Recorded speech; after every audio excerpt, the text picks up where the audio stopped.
Hello, my YouTube friends, and happy Thursday. I hope everybody's doing great. Markets are screaming higher as Trump worked the most amazing deal with the UK ever.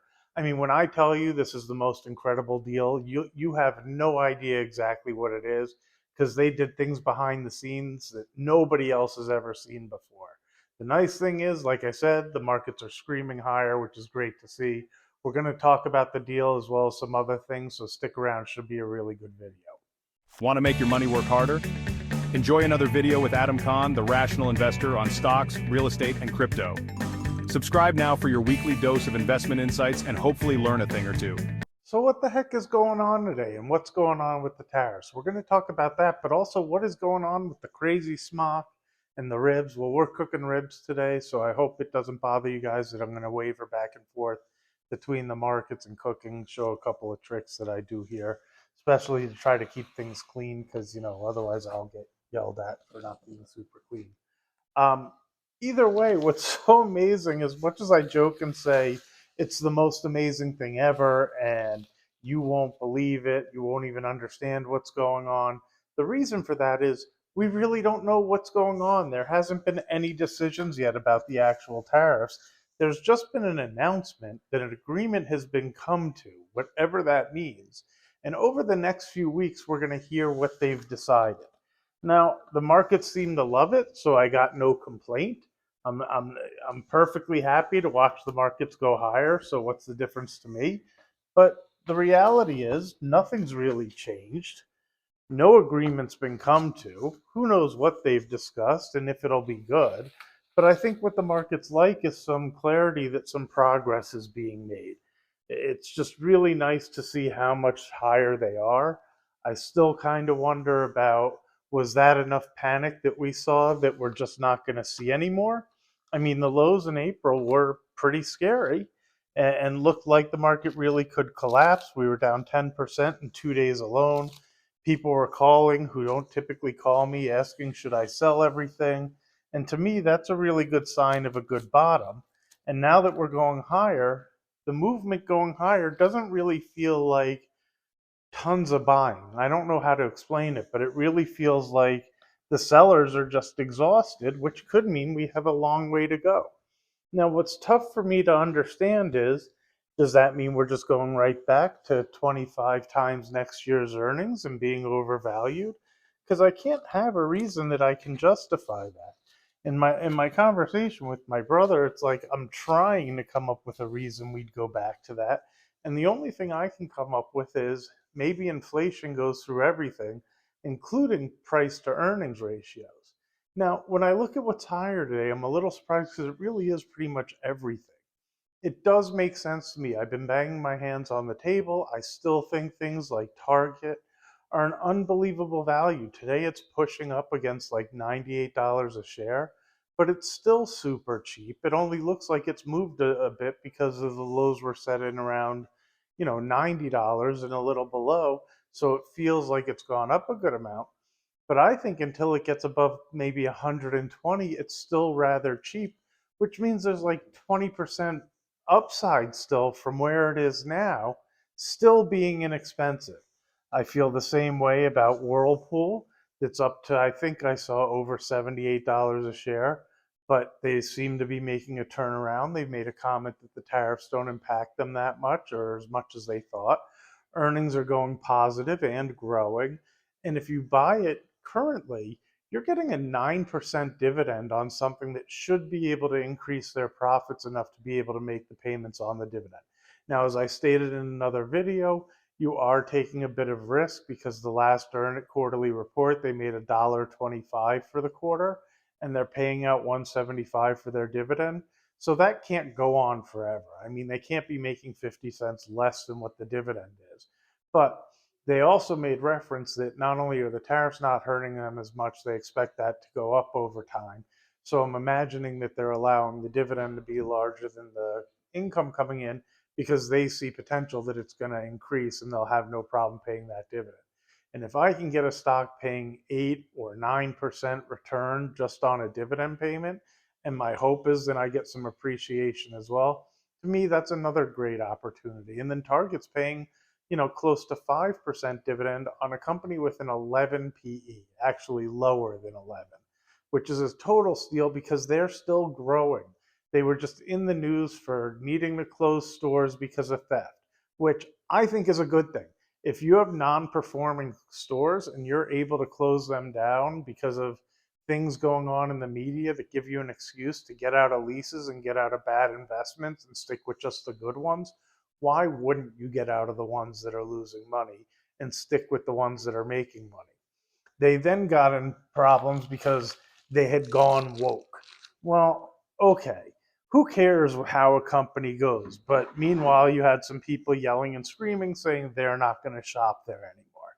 They saw that it was causing problems, so they decided to stop going woke. And now they upset the people who were woke because they're no longer going that direction. You had people yelling and screaming. You had them on the internet saying, I'm never going to Target again. But the reality is, with all those people saying they were never going to Target again, the earnings were still just fine. And they're still projected to grow. So, how bad is it really? And then they had a little bit off of an earnings, but not so bad. They were still decent. Same thing, same thing. Good company, bad press. I think all that stuff wanes over time. I don't think people really boycott forever. Look at Chipotle when they had their problems years ago. And man, look at Boeing that's up over $190 a share that I was telling you guys about before when they had the planes crash and the CEO using the planes to fly personal things on, and then people who were passing away who were testifying against them, and I mean, there were so many comments in the comment section about Boeing's going out of business, they're going to be this, they're going to be that.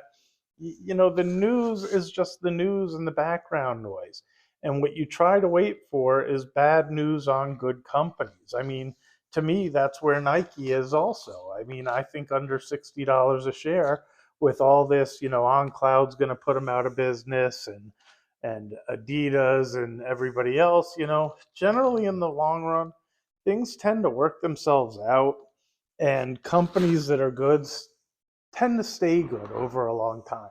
Anyway, what I'm doing now is I'm taking off.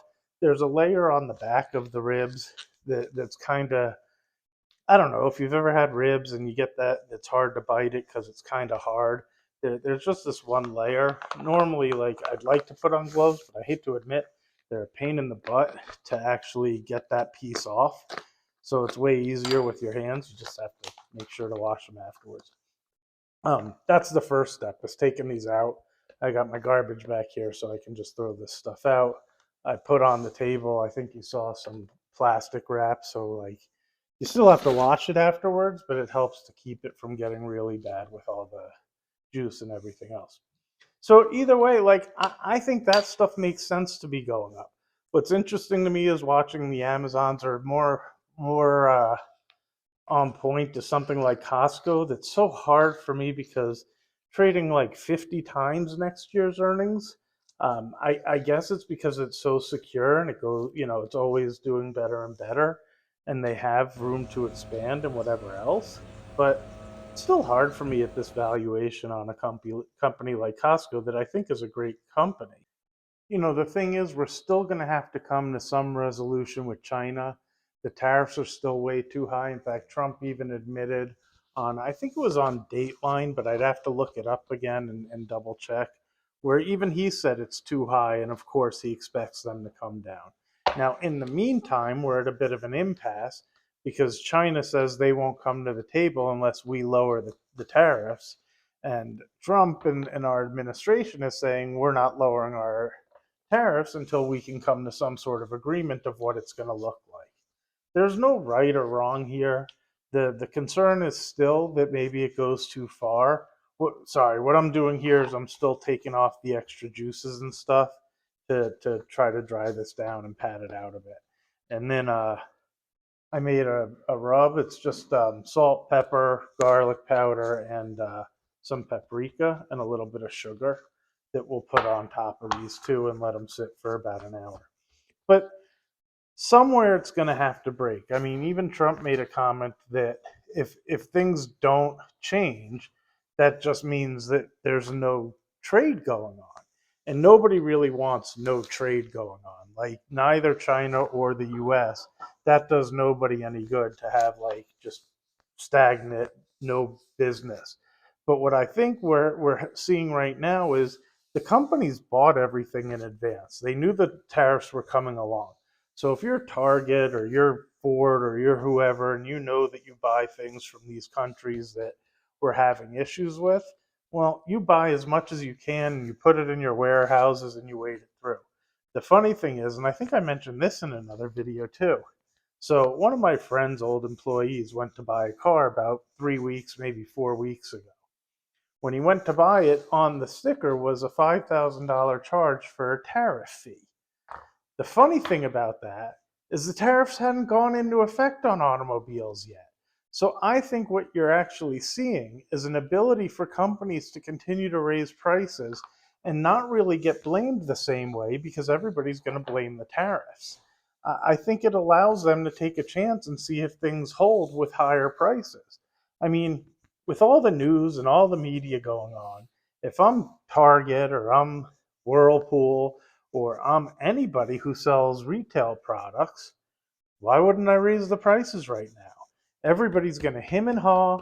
They're going to watch the news and they're going to think, these damn tariffs. And the thing is, it gives me an opportunity to see if those prices hold. Or am I in trouble and I need to lower them and discount it and I'll put something on sale if I have to. But in the meantime, I haven't paid the tariffs yet. I haven't been charged anything. All I've done is, in preparation, raised my prices.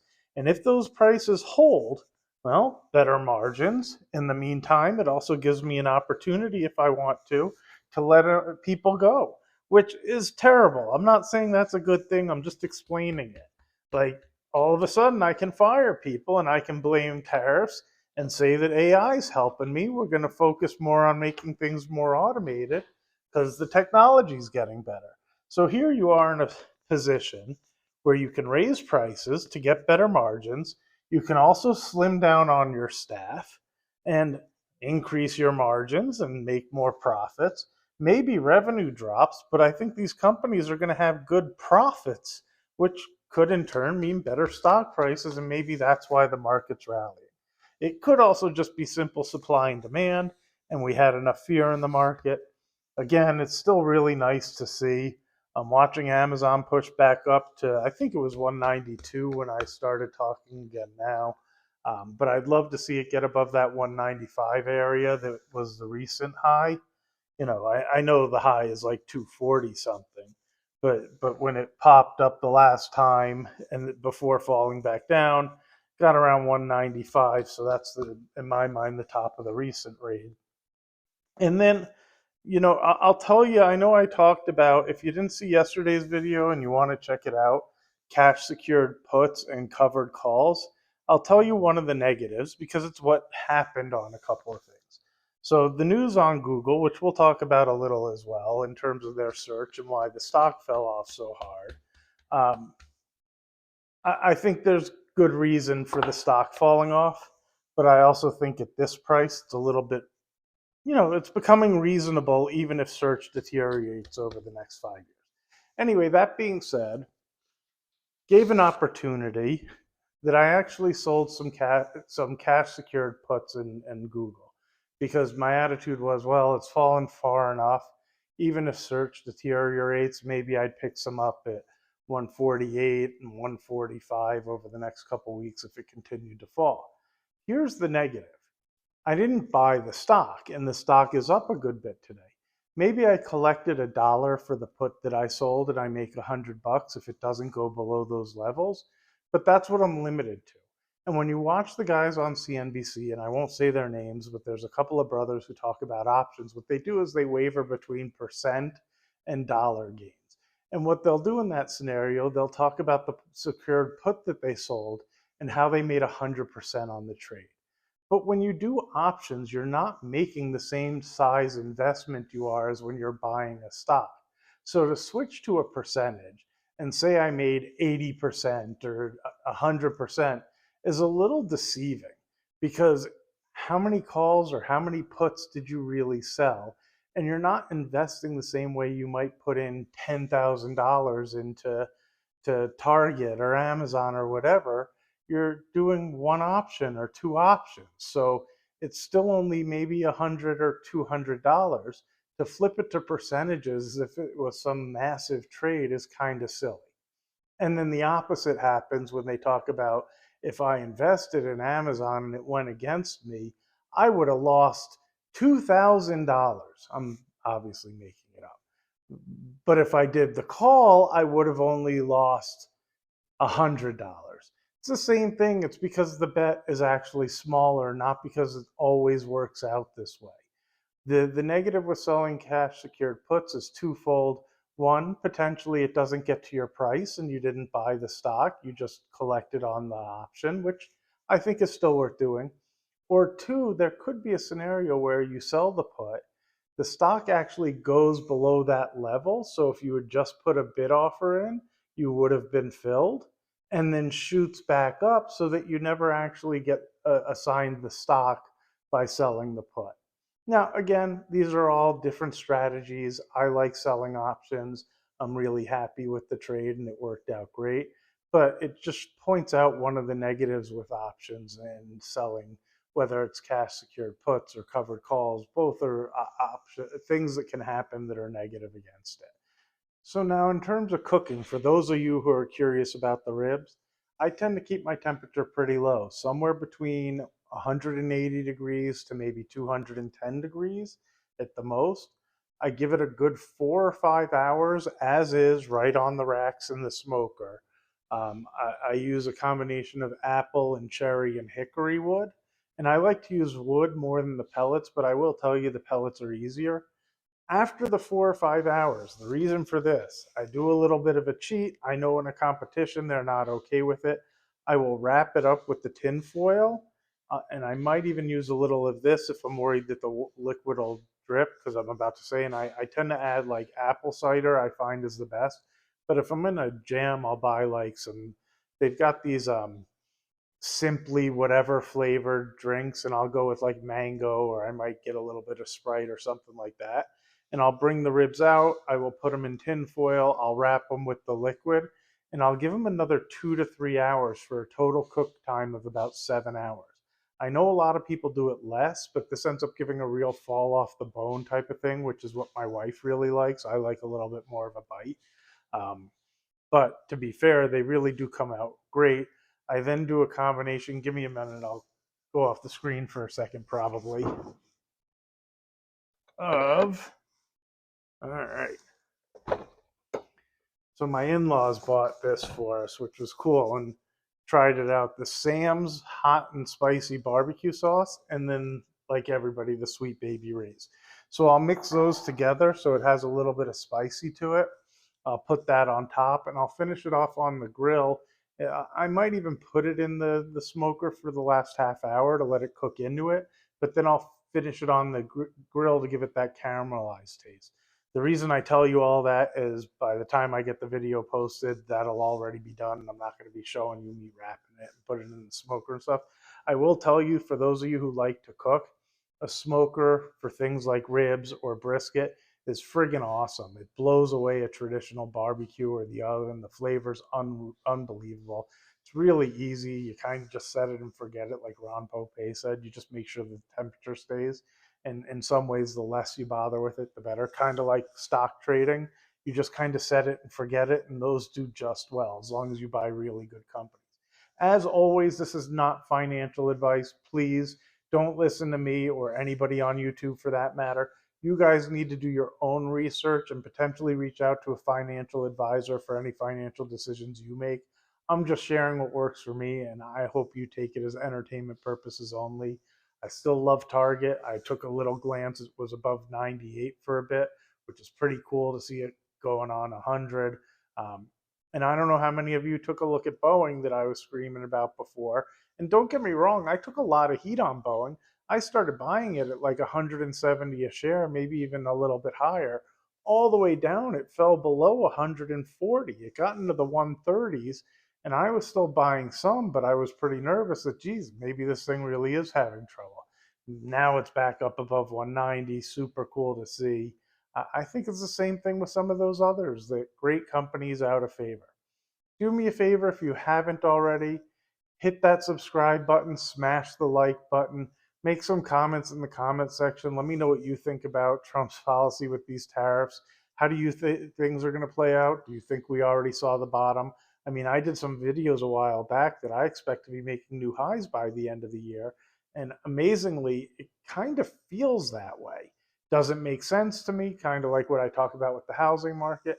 I'm not saying that will happen, but it sure kind of feels that way because I don't see a lot of people saying, I'm going to buy, I'm going to buy.